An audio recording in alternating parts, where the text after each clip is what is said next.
भूलिएगा मत, मैं हूँ आदर्श और आप देख रहे हैं motivate your self, always motivate your self. ज़िंदगी से संघर्ष और सेना में भर्ती का ख्वाब। एक बार डेविड अपनी कक्षा में बैठकर अपनी शिक्षिका की बात सुन रहा था। उस वक्त जब उसने अपनी नोटबुक खोली तो उसने देखा कि किसी ने उसके नोटबुक पर किसी एक काले व्यक्ति का चित्र बना दिया था, जिसके पीछे आपत्तिजनक और भद्दी गालियां भी लिखी हुई थी। डेविड ये देखकर हैरान हो गया, क्योंकि अब तक किसी ने भी उसको कम से कम उसके स्कूल में तो इस तरह की भेदभाव वाली बात नहीं कही थी। डेविड तब बिना किसी को देखे अपनी नोटबुक उठाकर कक्षा से बाहर चला गया। पीछे से उसकी शिक्षिका उसे बुलाती रही, लेकिन वो रोते हुए सीधे प्रिंसिपल के कमरे में पहुंचा। उसने उस नोटबुक को प्रिंसिपल के टेबल पर फेंका और कहा, अब बस हो गया, मैं अब और नहीं सह सकता। प्रिंसिपल ने उसकी किताब देखी और कहा, डेविड, इसमें तो काले व्यक्ति का स्पेलिंग भी गलत लिखा हुआ है। डेविड ये बात सुनकर बहुत गुस्सा हुआ और रोता रहा। डेविड के लिए परेशानियां यहीं नहीं रुकने वाली थी। लगातार रंग भेद से जुड़े इस तरह के तानों का सामना करना बहुत मुश्किल होता था डेविड के लिए। लेकिन एक घटना जिसने उसे अंदर से पूरी तरह से तोड़ के रख दिया, वो घटना थी कि डेविड को अपने स्कूल में एक लड़की बहुत पसंद थी। लड़की भी डेविड को बहुत पसंद करती थी। एक बार जब वो दोनों कैफ़े में बैठकर कॉफ़ी पी रहे थे तो उसी वक्त उस लड़की के पिता ने उसे डेविड के साथ देख लिया। उसके पिता ने लड़की को बुलाया और कहा, अगर आइंदा तुम इस लड़के के साथ दिखी तो तुम्हारी खैर नहीं। ये सुनकर डेविड अंदर ही अंदर बिखर गया। उसने ये कभी नहीं सोचा था कि उसका काला होना उसको इतनी बेइज्जती का पात्र बना देगा। वो अब पूरी तरह से हार चुका था। वो किसी से भी अब सहानुभूति की उम्मीद नहीं कर रहा था। डेविड के शरीर को मानो लकवा मार गया हो। यह उसकी ज़िंदगी का सबसे शर्मिंदगी भरा पल था, जो वास्तव में उस बंदूक वाली घटना से भी शर्मनाक था, क्योंकि ये घटना भरी भीड़ के सामने हुई थी और ये शब्द भी एक पढ़े लिखे व उम्र दराज व्यक्ति के मुंह से निकले थे। इन सब परेशानियों के बीच डेविड के मन में एक सपना था जो अब भी पल रहा था। डेविड के दादाजी अमेरिकी वायुसेना में रसोइया थे, जहां उन्होंने 30 साल तक काम किया था। यही देखकर डेविड वायुसेना में जाने के लिए प्रेरित हुआ। वायुसेना में भी जो नौकरी डेविड को सबसे ज़्यादा पसंद थी वो पैराट्रूपर्स की थी।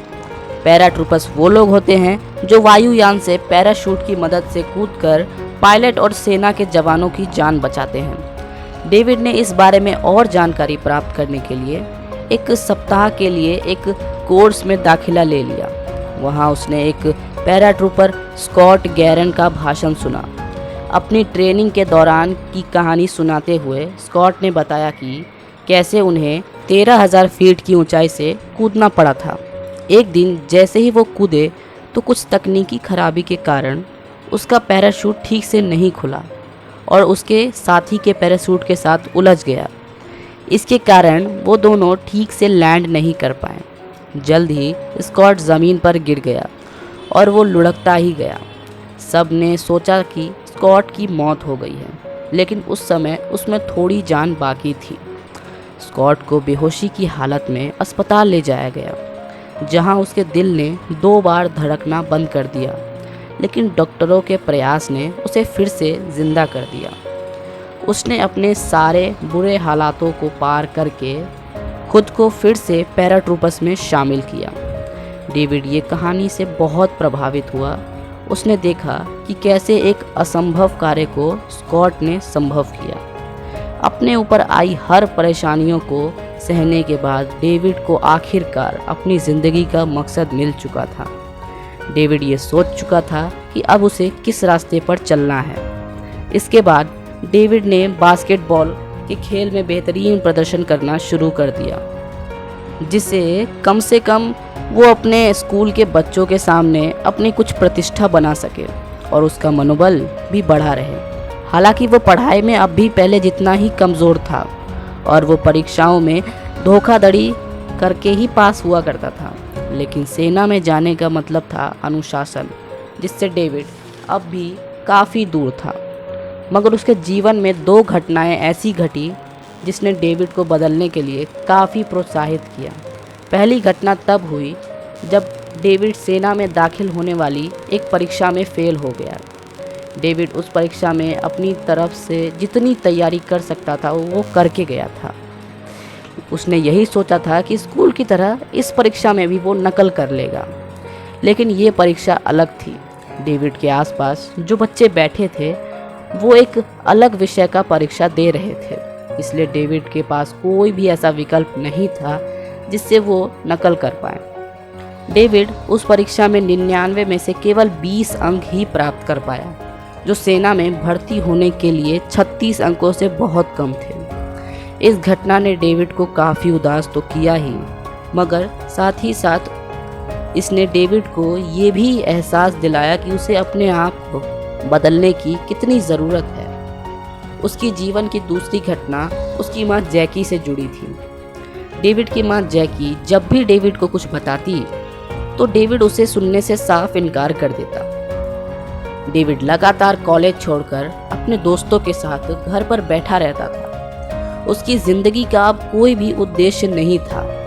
जब डेविड एक दिन अपने दोस्तों के साथ अपने दोस्त के घर बैठा हुआ था तो वहाँ उसकी माँ जैकी का फ़ोन आया, जिसने उसे कहा उसके कॉलेज से एक पत्र आया है। उस पत्र में लिखा है कि डेविड 1 साल से आधे से ज़्यादा बार कक्षाओं में नहीं आया है। यदि डेविड इन सब कक्षाओं में ना आने का कोई वाजिब कारण नहीं बता देता तो इस साल वो कॉलेज पास नहीं कर पाएगा। ये सुनकर डेविड कुछ नहीं बोला। कुछ देर रुककर उसने कहा, मैं आकर पत्र लेता हूँ।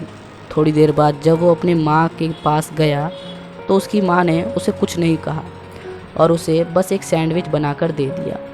डेविड अपने कमरे में जाकर उस पत्र को देखने लगा। उसके बाद वो नहाया और खुद को शीशे में देखने लगा। तब उसे ये एहसास हुआ कि वो एक ऐसा इंसान बन गया है जिसका ज़िंदगी में अब कोई उद्देश्य नहीं है। वो एक ऐसा लड़का है जिसे कोई भी अपने साथ रखना नहीं चाहेगा। डेविड अपने आप से घृणा करने लगा। उसने खुद से कहा कि आखिरकार ऐसे इंसान को वायुसेना क्यों रखेगी। उसी दिन से डेविड ने सोच लिया कि उसे अपने आप को बदलना है, और यहीं से शुरू हुई डेविड को अपने आप को बदलने की कहानी। डेविड ने अपने आप से वादे करना शुरू कर दिए। उसने खुद से कहा कि अब उसे बेकार गुंडों की तरह नहीं बल्कि एक अच्छे इंसान की तरह जीना है। उसे परीक्षाओं में नकल करना भी बंद करना होगा, क्योंकि ये अनुशासित जीवन ही उसे वायुसेना में भर्ती करवा सकता था। डेविड अब लगातार वायुसेना में भर्ती होने की तैयारी में लग चुका था।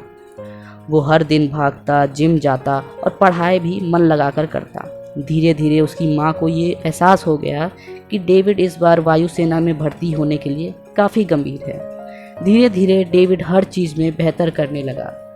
अपनी तीसरी प्रयास में डेविड आखिरकार वायुसेना की परीक्षा पास करने में सफल हुआ और वायुसेना में भर्ती हो गया। लेकिन क्या संघर्ष अब डेविड का साथ छोड़ चुका था? ये देखने वाली बात थी। Conclusion number 2। डेविड के लिए अब वो वक्त आ चुका था जब वो खुद की नज़रों से नज़रें मिलाकर खुद का सामना करें। आप खुद से झूठ नहीं बोल सकते, इसलिए आप अपने घमंड को बढ़ावा ना दें। जब आप अपने घमंड को बढ़ावा देते हैं तो वास्तव में वही आपको एक वास्तविक हीरो बनने से रोकता है। डेविड ने ये काम शीशे के सामने देखकर खुद से बात करके किया था। आप भी कोई ऐसा तरीका निकाल सकते हैं जिससे आप अपने असुरक्षित विषयों और अपने सपनों के बारे में बात कर सकते हैं। आप अपने आप को ये याद दिलाइए कि आप ज़िंदगी में क्या पाना चाहते हैं, और जब भी आप अपने उस लक्ष्य से भटके तो खुद को ये याद दिलाइए कि आपका लक्ष्य क्या है। आपका जो भी लक्ष्य है उसे पूरा करने के लिए सिर्फ और सिर्फ आप ही जिम्मेदार हैं। कोई भी दूसरा व्यक्ति आपकी सफलता और असफलता के लिए जिम्मेदार नहीं है। इसीलिए अपने हर कदम को देखना शुरू कीजिए। आपका उठाया हर कदम क्या आपको अपने लक्ष्य तक पहुंचा रहा है, ये जानना बहुत ज़रूरी है। अपनी गलतियों को नकारना बंद कर दीजिए। आप जैसा महसूस करते हैं कम से कम खुद को तो वैसा बताइए। दोस्तों, बस आज के लिए इतना ही।